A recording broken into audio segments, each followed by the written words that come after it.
ಹಿಂದೆ ಇರ್ತಕ್ಕಂಥವರೆಲ್ಲ ಮುಂದೆ ಬನ್ನಿ, ಹಿಂದೆ ಇರಲ್ಲ ನಿಂತ್ಕೊಂಡ್ರಪ್ಪ. ಈಗಾಗಲೇ ಏನೇ ಒಂದು ಭ್ರಷ್ಟ ಕಾಂಗ್ರೆಸ್ ನೇತೃತ್ವದ ರಾಜ್ಯ ಅಧಿಕಾರ ನಡೆಸಲಿಕ್ಕೆ ತಾವೆಲ್ಲ ನೋಡ್ತಾ ಇದ್ದೀರಿ. ಬೆಂಗಳೂರು ನಗರದಲ್ಲಿ ಗುಂಡಿ ಮುಚ್ಚಲಿಕ್ಕೆ ಯೋಗ್ಯತೆ ಹಾಸ್ಯಾಸ್ಪದ ಏನಪ್ಪಾ ಅಂತಂದ್ರೆ, ಬೆಂಗಳೂರು ನಗರದಲ್ಲಿ ಎಲ್ಲೋದ್ರೂ ಸಹ ಗುಂಡಿನ 14,000 ಇದೆ ಅಂತೇಳಿ ಅದನ್ನ ಕೌಂಟ್ ಬೇರೆ ಮಾಡ್ಬಿಟ್ಟಿದ್ದಾರೆ. 14,000 ಗುಂಡಿ ಮುಚ್ಚಿಬಿಟ್ಟಿದಾರಂತೆ. ನಮ್ ಜೊತೆ ಬನ್ನಿ, ಮಾಧ್ಯಮದ ಸ್ನೇಹಿತರಿದ್ದಾರೆ. ಈ ರಾಜ್ಯ ಸರ್ಕಾರ ವಿಧಾನಸೌಧಕ್ಕೆ ಇಲ್ಲಿಂದ ಹೊರಡ್ತಾ ಇದೀವಿ. ಪೊಲೀಸ್ ಅಧಿಕಾರಿಗಳು ಸಹಕಾರ ಕೊಡಬೇಕು. ಯಾಕಂದ್ರೆ ಭ್ರಷ್ಟ ಸರ್ಕಾರದ ವಿರುದ್ಧ ನಾಗರಿಕರು ಇವತ್ತೇನು ಇದು ಬರ್ರಿ ಸರ್, ತಗೊಂಬರ್ರಿ.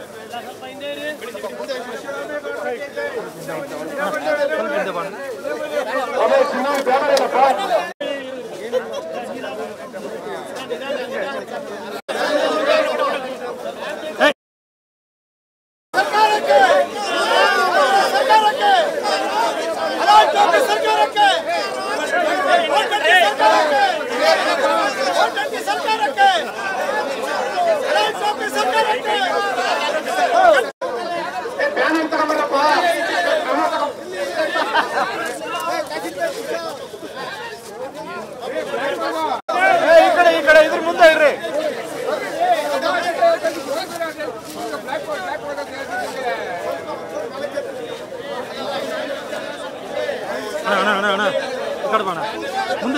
ಇವತ್ತು ಯಾವುದೇ ತರ ನಮಗೆ ಸಮಸ್ಯೆ ಇಲ್ಲ, ಎಲ್ಲ ಡೆವಲಪ್ಮೆಂಟ್ ಕೆಲಸಗಳು ನಡೀತಾ ಇದೆ, ನಮ್ಮ ಸರ್ಕಾರಕ್ಕೆ ಬೊಕ್ಕಸು ತುಳುಕ್ತಾ ಇದೆ ಅಂತೇಳಿ ಡಂಗೂರ ಬಾರಿಸ್ಕೊಂಡು ಬರ್ತಾ ಇದ್ದೀರಲ್ಲ ಸ್ವಾಮಿ. ಆರ್ಥಿಕ ಇಲಾಖೆಯ ಪರಿಣಿತರು ನೀವು ಮುಖ್ಯಮಂತ್ರಿಗಳು. ಇವತ್ತು ಏನು ಒಂದು ಕೆಲಸ ನಡೀತಾ ಇದೆಯಾ? ನಿಮ್ಮ ಶಾಸಕರಿಗೆ ನೀವೇನು ಭಾಷೆ ಕೊಟ್ರಿ, ಆ ಒಂದು ಅನುದಾನಗಳನ್ನ ಕೂಡ ಬಿಡುಗಡೆ ಮಾಡಕ್ಕೆ ನಿಮ್ಮ ಕೈಯಲ್ಲಿ ಆಗ್ತಾ ಇಲ್ಲ. ಅದಕ್ಕೋಸ್ಕರ ಇವತ್ತು ಬಡವರು ಯಾಕಪ್ಪ ತುಪ್ಪ ತಿಂತೀರಿ? ಬಡವರು ನೀವು ತುಪ್ಪ ತಿನ್ಬೇಡಿ, ಬರೀ ಶ್ರೀಮಂತರು ಮಾತ್ರ ತುಪ್ಪ ತಿನ್ಬೇಕು ಅಂತೇಳಿ 1 kg 610 ರೂಪಾಯಿ ಇರತಕ್ಕಂಥ ತುಪ್ಪದ ಬೆಲೆಯನ್ನ ನಂದಿನಿ ಇವತ್ತು 700 ರೂಪಾಯಿ ಮಾಡಿರತಕ್ಕಂಥದ್ದು. ಇದು ಅಗಲ್ದರೋಡೆ ಅಲ್ವಾ? ಜೋಬಿಗೆ ಕತ್ರಿ ಹಾಕುವಂತ ಬಡವರ ಹೊಟ್ಟೆ ಮೇಲೆ ಉಡಿಯುವಂತ ಕೆಲಸ ಅಲ್ವಾ? ಯಾತಕ್ಕೋಸ್ಕರ ಇಷ್ಟೊಂದು ಬೆಲೆ ಏರಿಕೆಯನ್ನು ಮಾಡ್ಕೊಂಡು ಹೋಗ್ತಾ ಇದ್ದೀರಿ? ಮುಖ್ಯಮಂತ್ರಿಗಳು ಸಿದ್ದರಾಮಯ್ಯನವ್ರ ಮೇಲೆ ಅಧಿಕಾರಕ್ಕೆ ಬರೋ ಮುಂಚೆ ಬಹಳ ಭರವಸೆ ಇತ್ತು. ನುಡಿದಂತೆ ನಡೆದ ಸರ್ಕಾರ, ಬಡವರ ಪರವಾಗಿ ನಾವು ಯಾವತ್ತೂ ಇರ್ತೀವಿ ಅಂತೇಳಿ ನೀವು ವಿರೋಧ ಪಕ್ಷ ನಾಯಕರಾಗಿದ್ದಾಗ ಡಂಗೂರ ಬಾರಿಸ್ತಾ ಇದ್ರಿ. ಮಾನ್ಯ ಸಿದ್ದರಾಮಯ್ಯನವರೇ, ಇವತ್ತು ನಿಮ್ಮ ಸರ್ಕಾರ ಏನ್ ಮಾಡ್ತಾ ಇದೆ? ಯಾಕೆ ಈ ತರ ಮಾಡ್ತಾ ಇದ್ದೀರಿ? ನಿಮ್ಮ ಖಜಾನೆ ಖಾಲಿಯಾಗಿದೆ ಅಂತೇಳಿ ಅಟ್ಲೀಸ್ಟ್ ಹೇಳ್ಬಿಡಿ. ಅದು ಜನರಿಗೆ ನಿಮ್ಮ ಆರ್ಥಿಕವಾಗಿ ಏನು ವ್ಯವಸ್ಥೆ ಇದೆ ಸರ್ಕಾರ ವತಿಯಿಂದ ಶ್ವೇತಪತ್ರವನ್ನು ಹೊರಡಿಸಿ. ಅಟ್ಲೀಸ್ಟ್ ಜನರಿಗೆ ಅದು ಗೊತ್ತಾಗ್ಲಿ.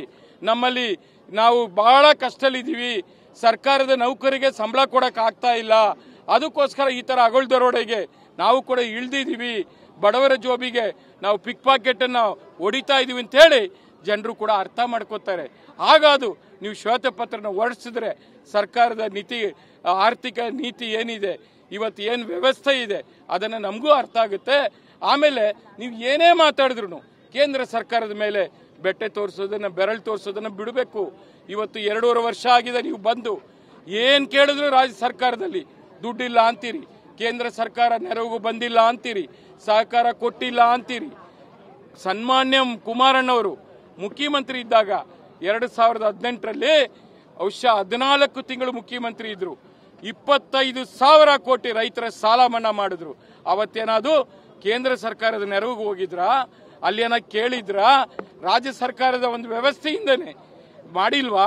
ಆ ತಾಕತ್ತು ನಿಮ್ಗೆ ಹಾಕಿಲ್ಲ ಸ್ವಾಮಿ. ಇವತ್ತು ರಾಜ್ಯ ಸರ್ಕಾರ ಇವತ್ತು ಪತನವಾಗುವ ಸಮಯದಲ್ಲಿ ಇವತ್ತು ಮುಂದಕ್ಕೆ ಹೋಗ್ತಾ ಇದೆ. ಕುರ್ಜಿ ಕಾದಾಟದಲ್ಲಿ ಎಲ್ಲ ಮುಳುಗಿದ್ದಾರೆ. ಯಾವುದೇ ಸಚಿವರು ಇವತ್ತು ಅವರ ಜಿಲ್ಲೆಗಳಿಗೆ ಹೋಗಿ ಉಸ್ತುವಾರಿ ಸಚಿವರಾಗ್ಲಿ, ಅವ್ರ ಇಲಾಖೆ ಸಚಿವರಾಗ್ಲಿ ಕೆಲಸ ಮಾಡ್ತಾ ಇಲ್ಲ. 1% ಕೂಡ ಅಭಿವೃದ್ಧಿ ಕೆಲಸಗಳು ನಡೀತಾ ಇಲ್ಲ. ಸುಮ್ಮನೆ ಬೆಲೆ ಏರಿಕೆ, ಎಲ್ಲ ಹಂತದಲ್ಲಿ ಕೂಡ ಬೆಲೆ ಏರಿಕೆ ಮಾಡ್ಕೊಂಡು ಹೋಗ್ತಾ ಇದ್ದೀರಿ. ಆದ್ರೆ ಇವತ್ತು ಜನ ಇವತ್ತು ಎಷ್ಟು ಕಷ್ಟದಲ್ಲಿದ್ದಾರೆ ಅಂತ ಹೇಳಿ ನಿಮ್ಗೆ ಅರ್ಥ ಆಗ್ತಾ ಇಲ್ಲ. GBAನ ತಂದ್ರಿ, GBA ಹಳೆ ಕಲ್ಲು ಹೊಸ ಬಿಲ್ಲು, ಇಷ್ಟೇ ನಡೀತಾ ಇದೆ. ಈ GBA ತಂದು ಏನು ಉದ್ಧಾರ ಮಾಡಕ್ ತಂದಿದ್ದೀರಿ? ಏನ್ ಕೆಲಸ ನಡೀತಾ ಇದೆ. ಬೆಂಗಳೂರು ನಗರ ಅಂತಾರಾಷ್ಟ್ರೀಯ ಮಟ್ಟದಲ್ಲಿ ಹೆಸರುವಾಸಿಯಾಗಿರತಕ್ಕಂಥ ಬ್ರಾಂಡ್ ಬೆಂಗಳೂರು ಹೋಗಿ ಇವತ್ತು ಭ್ರಷ್ಟ ಬೆಂಗಳೂರು ಆಗಿರತಕ್ಕಂಥದ್ದು. ಇವತ್ತಿನ ಹೋರಾಟ ಪ್ರತಿಭಟನೆ ಸರ್ ನೋಡಿ, ಇವತ್ತು ಏನು ಈ ಒಂದು ಕಾಂಗ್ರೆಸ್ ನೇತೃತ್ವದ ಭ್ರಷ್ಟ ರಾಜ್ಯ ಸರ್ಕಾರ ಇವತ್ತೇನು ಅಧಿಕಾರವನ್ನು ನಡೆಸ್ತಾ ಇದ್ದಾರೆ ಈ ರಾಜ್ಯದಲ್ಲಿ, ಇವತ್ತೇನು ಬೆಲೆ ಏರಿಕೆ, ಬೆಳಿಗ್ಗೆ ರಾತ್ರಿ ನಾಗರಿಕರು, ಬೆಂಗಳೂರು ನಗರದ ನಾಗರಿಕರು, ಇಡೀ ರಾಜ್ಯದ ನಾಗರಿಕರು ರಾತ್ರಿಯನ್ನು ಮಲಗಿ ಬೆಳಗ್ಗೆ ಎದ್ದೇಳಬೇಕಾದ್ರೆ ಅವರು ದಿಗ್ಭ್ರಮೆ ಆಗೋಗಿರ್ತದೆ. ಏನಪ್ಪಾ ಅಂತಂದ್ರೆ ಇವತ್ತು ತಾವೆಲ್ಲ ನೋಡ್ತಾ ಇದ್ದೀರಿ, ಒಂದು ಬಡವರು ಯಾವುದೇ ಒಂದು 20-30 ಸೈಟನ್ನು ಸಹ ತೆಗೆದುಕೊಳ್ಳಿಕ್ಕೆ ಸಾಧ್ಯ ಇಲ್ಲ.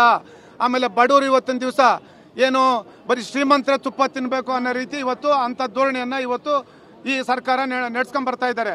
ಯಾಕಂತಂದ್ರೆ ತಾವೆಲ್ಲ ನೋಡ್ತಾ ಇದ್ದೀರಿ, ಕೇಂದ್ರ ಸರ್ಕಾರದ ಮೇಲೆ ಪಟ್ಟು ತೋರಿಸ್ತಕ್ಕಂಥ ಈ ನೀಚ ರಾಜ್ಯ ಸರ್ಕಾರ ಇವತ್ತು ಕೇಂದ್ರ ಸರ್ಕಾರ GST ಕಡಿಮೆ ಮಾಡಿದ ನಂತರ ಬೆಣ್ಣೆ, ಹಾಲು, ಮೊಸರು, ತುಪ್ಪ ಇವೆಲ್ಲ ಕಡಿಮೆ ಆಗಬೇಕಾಗಿತ್ತು. ಮತ್ತೆ ಆ GST ಕಡಿಮೆ ಮಾಡಿದ ತಕ್ಷಣನೇ ಇವತ್ತು 1 kgಗೆ 90 ರೂಪಾಯಿನ ಹೆಚ್ಚು ಮಾಡಿರ್ತಕ್ಕಂಥದ್ದು ಇರ್ಬೋದು.